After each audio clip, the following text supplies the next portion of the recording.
Many times you've been asked about the status of Fed independence from the president, his constant harangues about interest rate policy, et cetera.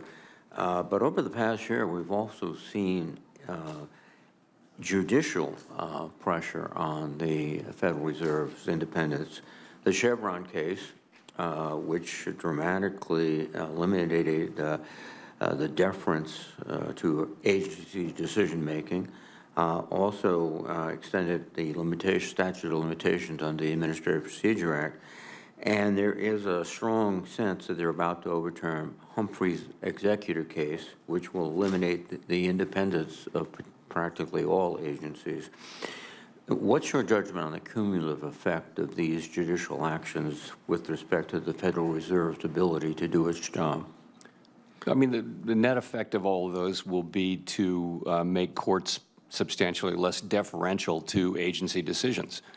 And so that's just the new world we live in. We'll continue to do our jobs, and obviously we'll respect the law as it is. That is the way the law has been evolving, though.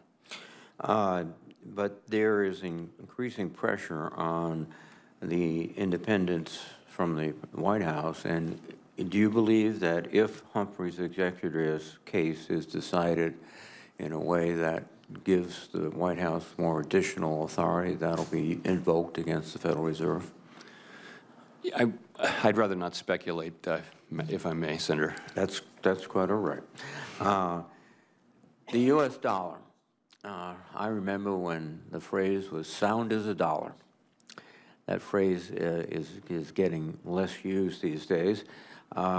In fact, Bloomberg reported last week that foreign companies are demanding to be paid not in U.S. dollars, but in euros or Chinese renminbi. First, what benefits does a strong dollar have for us, and how will we suffer if the dollar is no longer considered to be the currency of world record?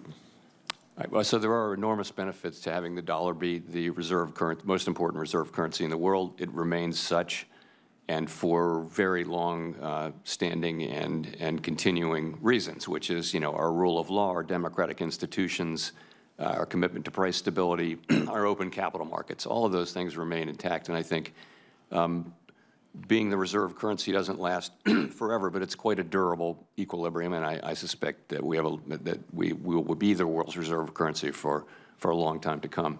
But you're seeing indications that confidence in our currency is eroding in some places. Is that I wouldn't say that. I think it's this is a very fundamental kind of foundational aspect of the global financial system is the role of the dollar. And markets move around. Markets are digesting information that's sometimes very challenging to digest. I'd be very reluctant to come to any longer run conclusions about things that fundamental this quickly. Well, I would suggest, and I know you will, you'll keep your eye on it going forward. One of the things you've made very clear is that income inequality and lower rates of upward economic mobility are two of our biggest challenges.